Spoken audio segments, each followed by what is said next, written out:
Hi everybody, I'm Tara Becker from Just Call Me Homegirl, and I'm standing in our guest room where I had just made a Murphy bed. Now, our guest room was a cluttered mess. We only have guests a couple times a year, and it just became a catch-all room where I just throw projects or things I wanted to sell or get rid of or didn't know what to do, and it wasn't working for us as a family. So I decided I was going to build a Murphy bed. The thing is, I've never built a Murphy bed before, and I have no idea how I was going to do it. So after doing some research online, I came across EasyDIYMurphyBed.com, where they actually have the hardware that you need to lift and lower the bed. And along with the hardware, they also have the plans with cut lists, material lists, construction plans, and assembly plans. Everything that you need and every step that you need to do to walk you through building a Murphy bed. So here's a look at my journey of making our Murphy bed and how it functions.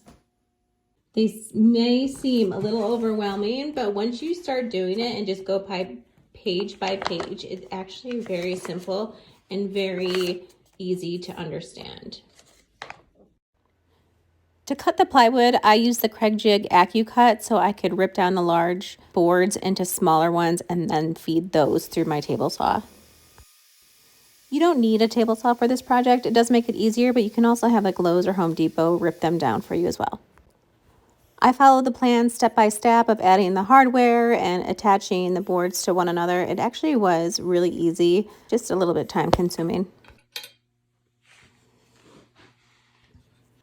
I recommend doing this on a big work table. I worked inside because it was so cold and we don't have a garage, and I wish I was like standing up working on this instead of always bending over trying to get everything together. I did this whole project by myself. My husband just helped me lift it up onto the wall and spotted me while I got on the ladder and attached it to the wall like in the video. This is what it looked like with the instructions, and then I added a little bit of trim on the outside so it looked more like a cabinet. And then I used scrap plywood and some other scrap wood I had to build a little cabinet on the side with some shelves and a cabinet door.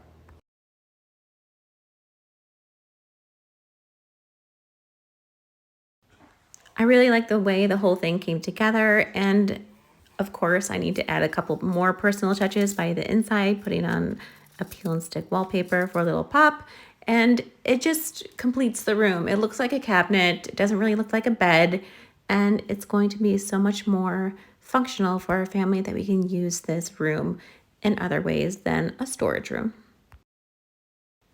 The hardware from EasyDIYMurphyBed.com makes it really easy to lower and raise the bed. You don't need a ton of strength, and it's not going to snap back, and it's held securely up. The legs and the strap hold the mattress in, and the legs are really easy to swing down when you need them. If you have any questions, leave them below. I will also leave the links to the hardware and all the materials I used to build the Murphy bed.